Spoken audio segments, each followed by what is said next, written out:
Welcome, friends. Today's talk is on what is Fohat. The United Lodge of Theosophists for Washington, D.C., along with other ULTs, make available teachings of the ancient wisdom of the ages and the path to perfection as transmitted to us. In our meetings, studies, observations of nature's laws, in action, and otherwise, we work to make Theosophy a living power in our lives. We work independently and with each other to achieve a truer realization of the self, a profounder conviction of universal brotherhood. Our work is too absorbing and lofty to leave it the time or inclination to take part in side issues. We hold that the unassailable basis for union among Theosophists, wherever and however situated, is similarity of aim, purpose, and teaching. We have neither constitution, bylaws, nor officers, the sole bond between our associates being the furtherance of unity.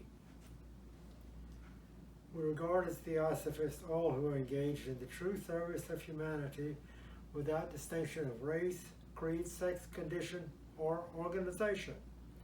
And we welcome to our association all those who are in accord with the declared purposes of our declaration and who desire to fit themselves by study and otherwise to be the better able to help and teach others. The true Theosophist belongs to no cult or sect, yet belongs to each and all. Today's reading is from the Bhagavad Gita. He who attendeth to the inclinations of the senses, in them hath a concern. From this concern is created passion. From passion, anger. From anger is produced delusion. From delusion, a loss of memory. From the loss of memory, loss of discrimination. And from loss of discrimination, loss of all. But he who, free from attachment or repulsion for objects, experiences them through the senses and organs, with his heart obedient to his will, attains to tranquility of thought. And this tranquil state attained, therefrom shall soon result a separation from all troubles. And his mind being thus at ease, fixed upon one object, it embraces wisdom from all sides. The man whose heart and mind are not at rest is without wisdom or the power of contemplation. Who doth not practice reflection hath no calm. And how can a man without calm obtain happiness? The uncontrolled heart, following the dictates of the moving passions, snatcheth away his spiritual knowledge, as a storm the bark upon the raging ocean. Therefore, O great armed one, he is possessed of spiritual knowledge whose senses are withheld from objects of sense. What is night to those who are unenlightened is as day to his gaze. What seems as day is known to him as night. The night of ignorance, such is the self-governed sage. The man whose desires enter his heart as waters run into the unswelling passive ocean, which, though ever full, yet does not quit its bed, obtaineth happiness. Not he who lusteth in his lusts. The man who, having abandoned all desires, acts without covetousness, selfishness, or pride, deeming himself neither actor nor possessor, attaineth to rest. This, O son of Pritha, is dependence upon the Supreme Spirit, and he who possesseth it goeth no more astray, having obtained it, if therein established at the hour of death, he passeth on to nirvana in the Supreme. And now for today's thought.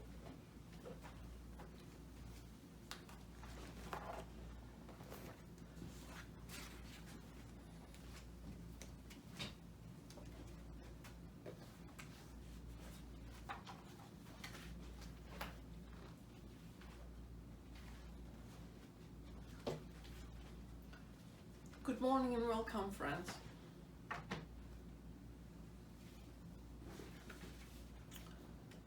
Today's talk is on Fohat, and we will read the glossary first.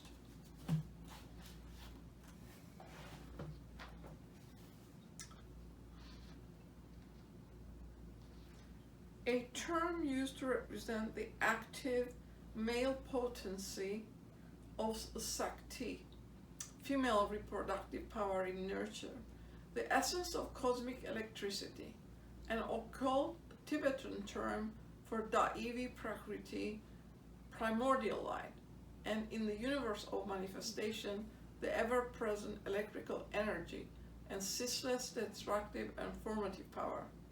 Esoterically, it is the same, Mahat being the universal propelling vital force, at once the propeller and the resultant. HPB has a lot of references to Fohat in its multiform explanations, and we will touch on a few today. On page 15 of the Secret Doctrine, we read, "The manifested universe, therefore, is pervaded by duality, which is, as it were, the very essence of its existence, manifestation. But just as the opposite poles of subject and object, the spirit and matter are but aspects of the one unity in which they are synthesized, so in the manifested universe there is that which links the spirit to matter, subject to object. This something is called Fohat. It is the bridge by which the ideas existing in the divine thought are impressed on cosmic substance as laws of nature. Fohat is thus the dynamic energy of cosmic ideation, or regarded from the other side, it is the intelligent medium, the guiding power of all manifestation, the thought divine, transmitted and made manifest through the Anshohans, the architects of the visible world. Thus from a spirit or cosmic ideation comes our consciousness, from cosmic substance the several vehicles in which that consciousness is individualized and attains to self or reflective consciousness, while Fohat, in its various manifestations, is the mysterious link between mind and matter, the animating principle, electrifying every atom into life. HPB explains Fohat in its manifold character. Sometimes students complain that it is complicated or that controversial, but we have to remember that HPB teaches as nature does.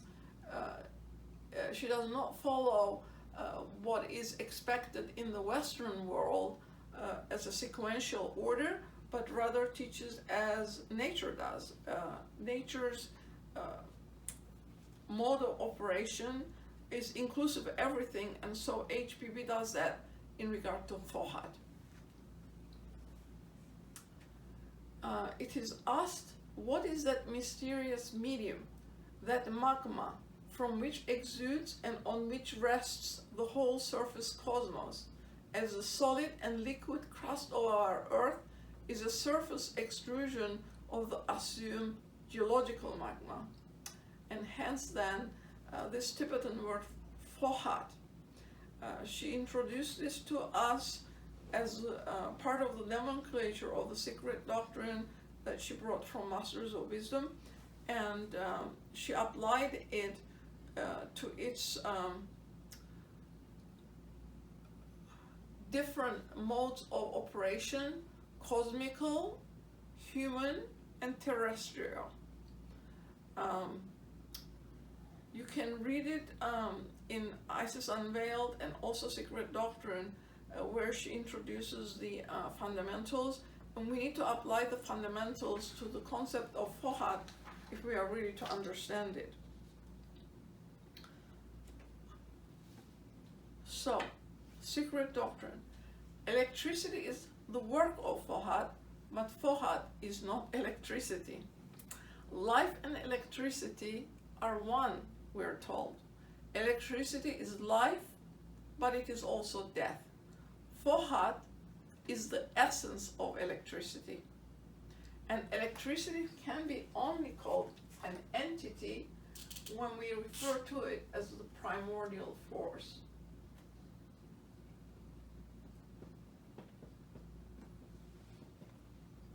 Entity.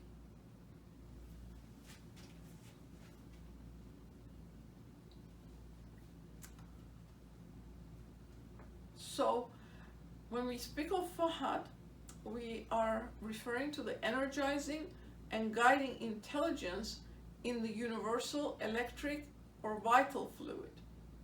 But this is not accepted even today. Occultists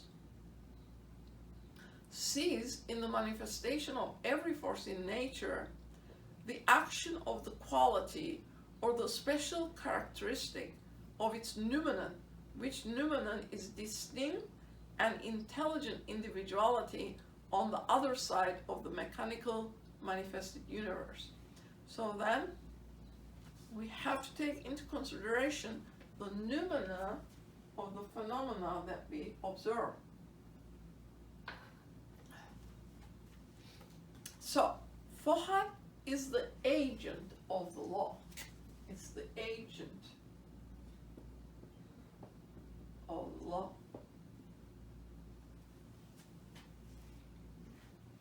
He is the active potency of the reproductive power in nature.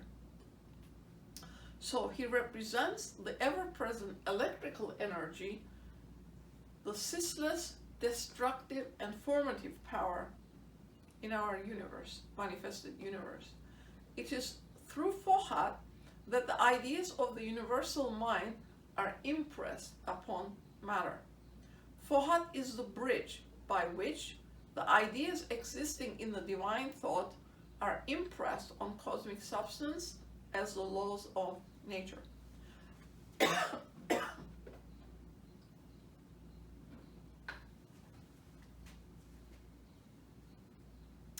Primordial matter, before it emerges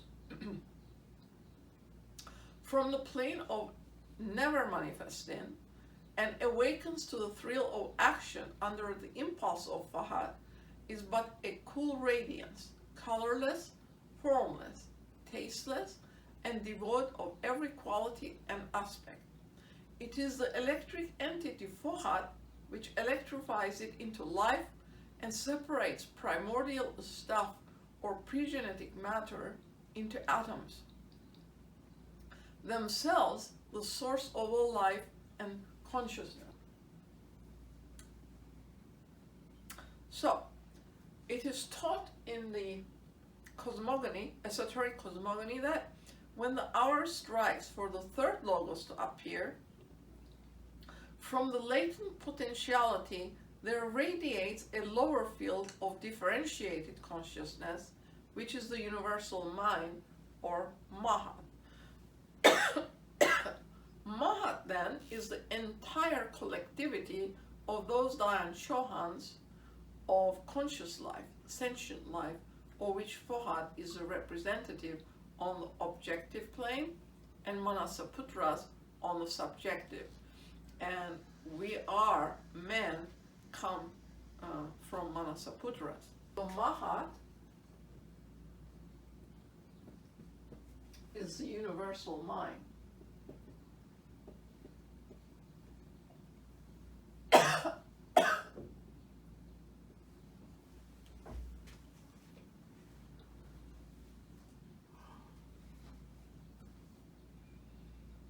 During Pralaya, cosmic ideation is non-existent. The differentiated states of cosmic substance are always resolved into their primary states of abstract potential objectivity.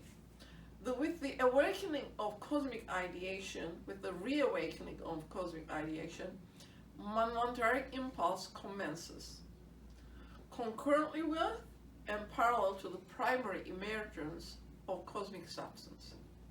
So Fohat,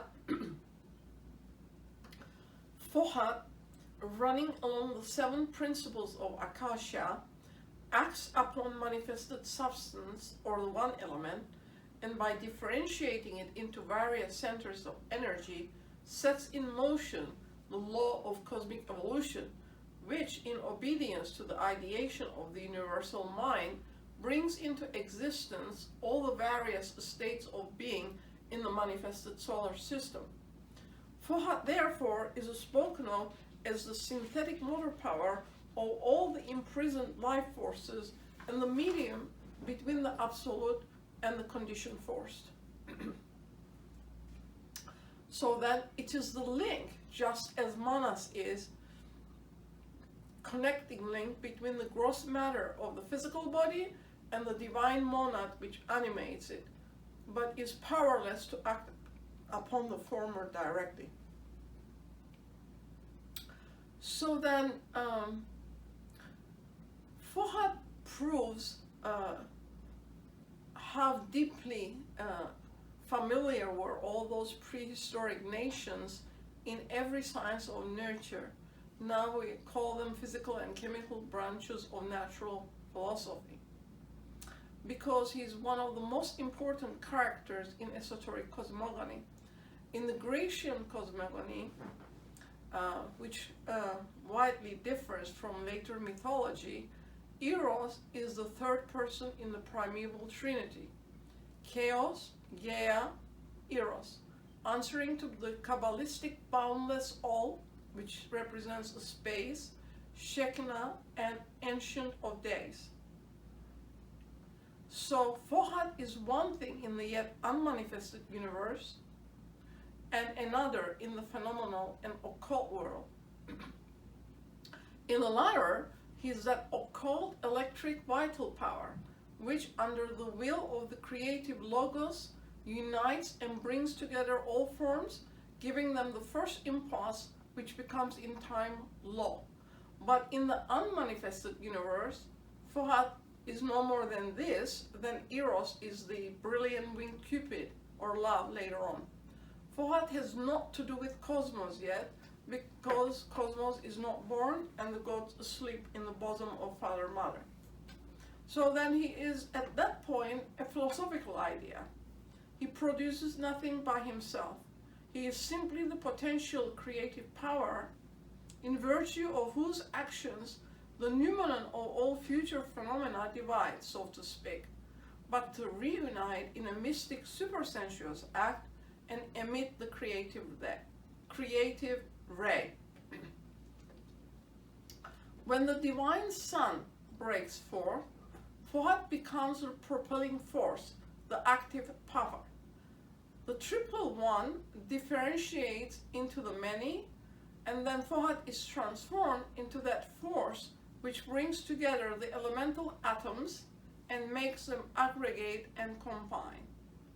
Fohat is thus the dynamic energy of cosmic ideation, the guiding power transmitted and made manifest through the Dayan Shohans, the architects of the visible world. Zu becomes Sohat, which means that the one real knowledge, the magical knowledge, Jnana Sakti, or occult wisdom, dealing with eternal truths and primal causes, can be applied in all directions and almost becomes omnipotent. Fohat is personified electrical vital power, the transcendental binding unity of all cosmic energies on the unseen as on the manifested plane. Thus considered, his action resembles that of a living force created by will on an immense scale in the phenomena where the seemingly subjective acts on the seemingly objective and propels it to action. Fohat is not only the living symbol and container of that force, but is looked upon by the occultists as an entity, the forces he acts upon being cosmic, human, and terrestrial. On the cosmic, it is present in the constructive power that carries out the formation of things. And this is referred to as Kriyashakti. From the planetary system down to the glowworm and the simple daisy, the plan in the mind of nature or in divine thought with regard to the development and growth of that special thing. On the terrestrial plane, his influence can be felt. On the earthly plane, his influence is felt in the magnetic and active force generated by the desire of the magnetizer.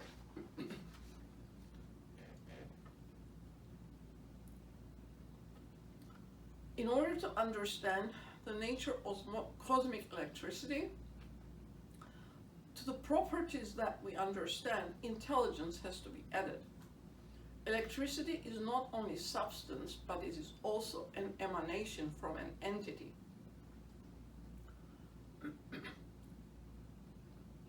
One of the numberless entities that rule and guide our world according to the eternal law of karma. Science speaks of evolution through brute matter, blind force, and senseless motion.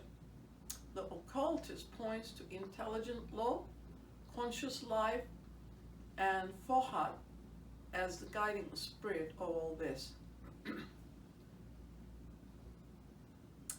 Fohat represents what is behind him, which are the messengers of the primordial sons of life and light.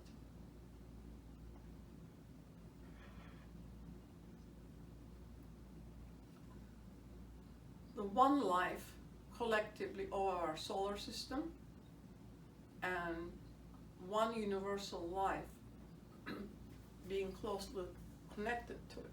So Fohat is then closely related to that one life. Fohat is the constructive force of cosmic electricity. He has 7 sons who are his brothers, it is stated. The sons of Fohat are the various forces having Fohatic or cosmic electric life in their essence or being and in their various effects. They represent and personify the 7 forms of cosmic magnetism. 7 forms of cosmic magnetism.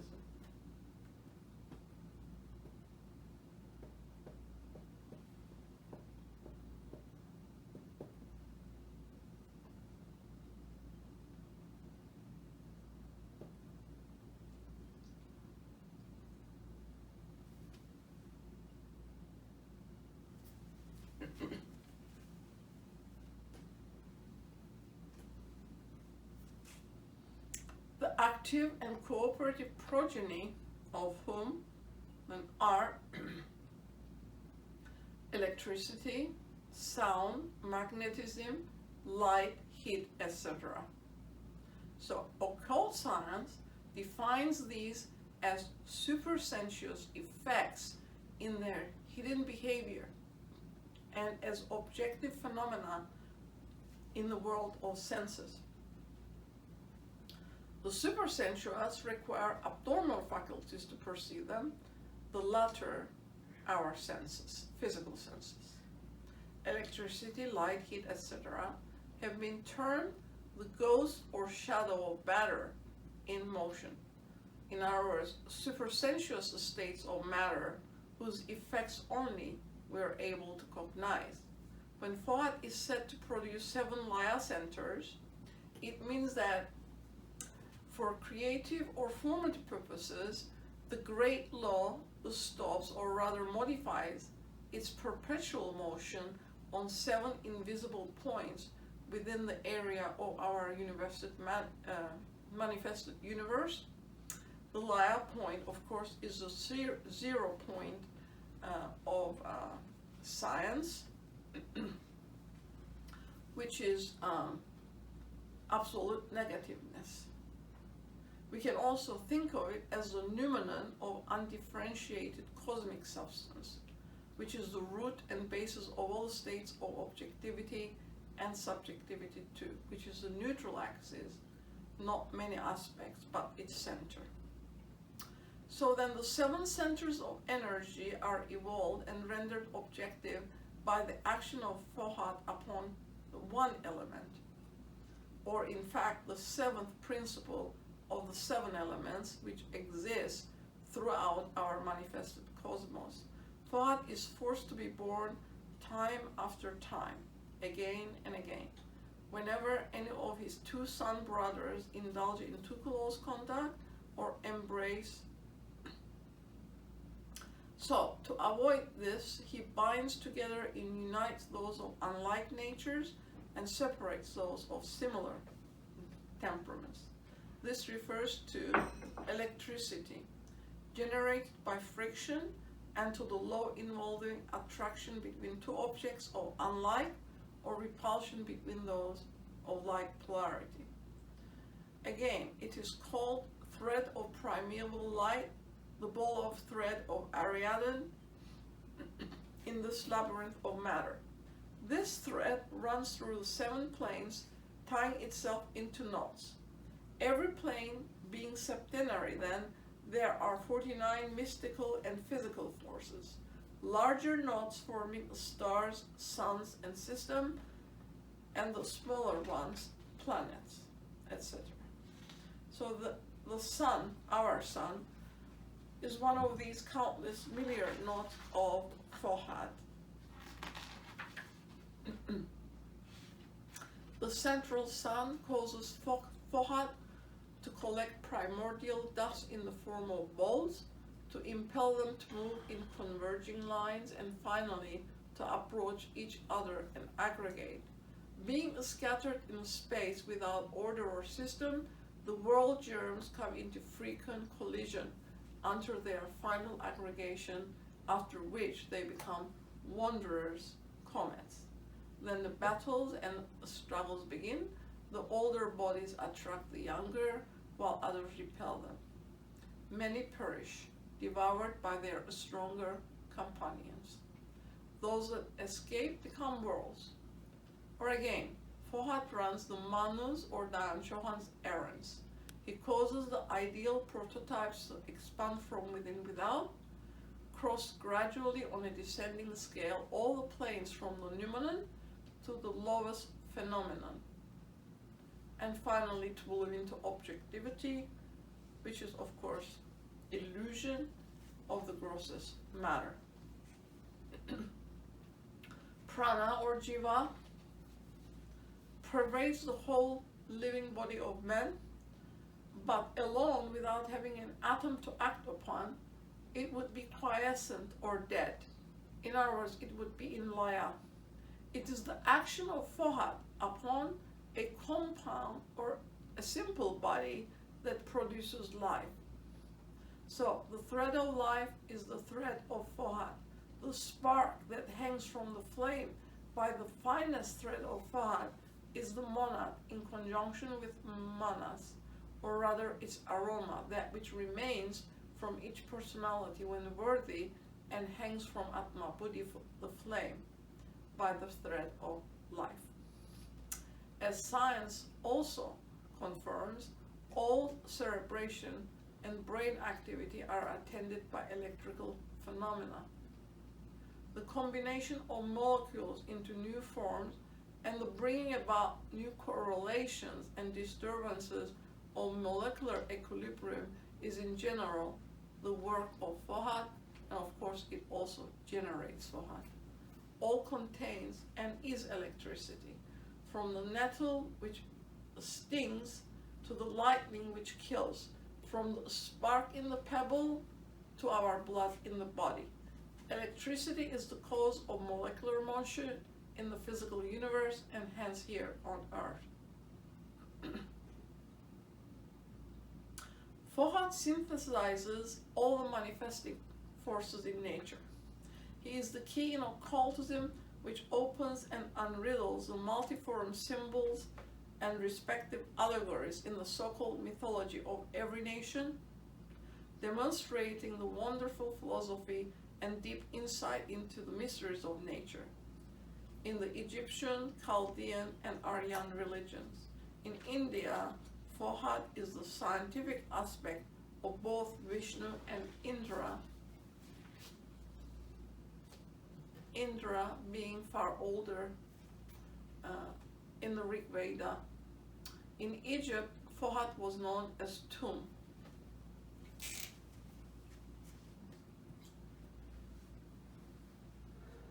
Issued from Noot.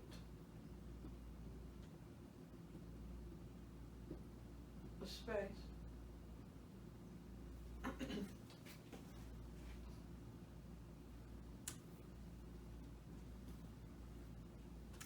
And again, as Osiris, Fohat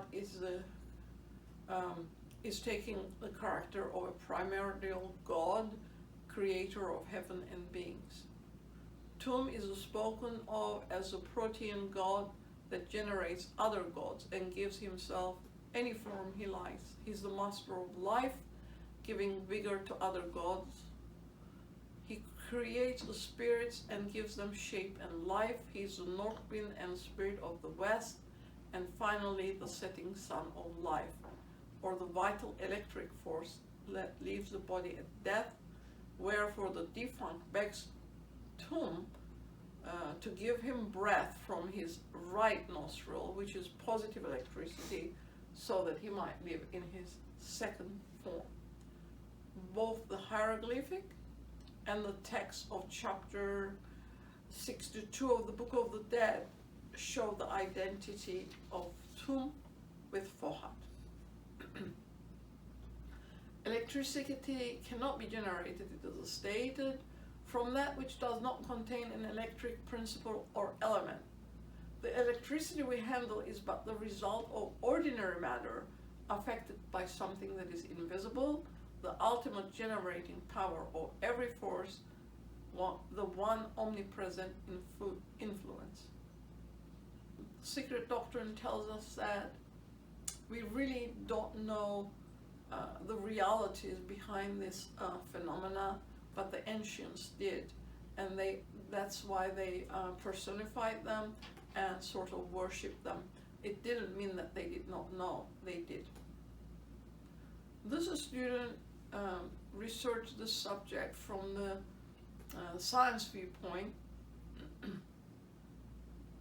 and there is a theory out there called the plasma theory.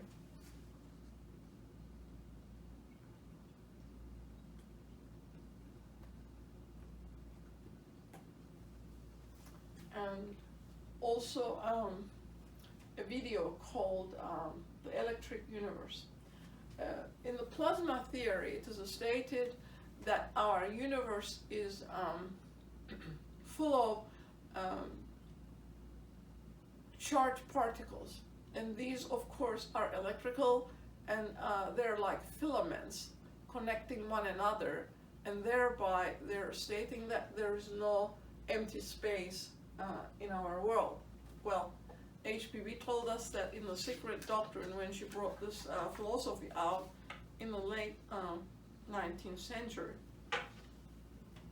that there is not an angula of the space that is empty. However, this student cannot quite correlate what is being said in this plasma theory with the Akasha, divine Akasha of the Secret Doctrine. The divine Akasha, as we just read from the Secret Doctrine, in its lowest level becomes ether. A-E-T-H-E-R. joined together. Ether. No, that's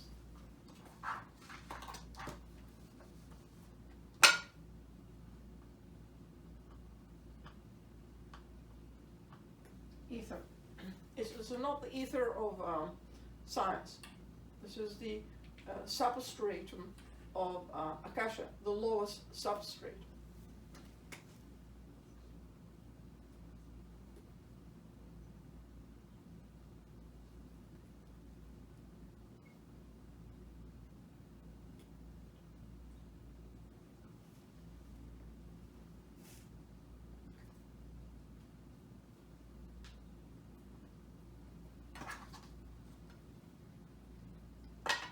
Akasa sometimes has an H in it, sometimes it does not. So, we just read that Fohat doing 7 layer points differentiates the motion, continuous motion, brings it to a 0 point and then changes it to another vibratory rate, obviously, and continues with it.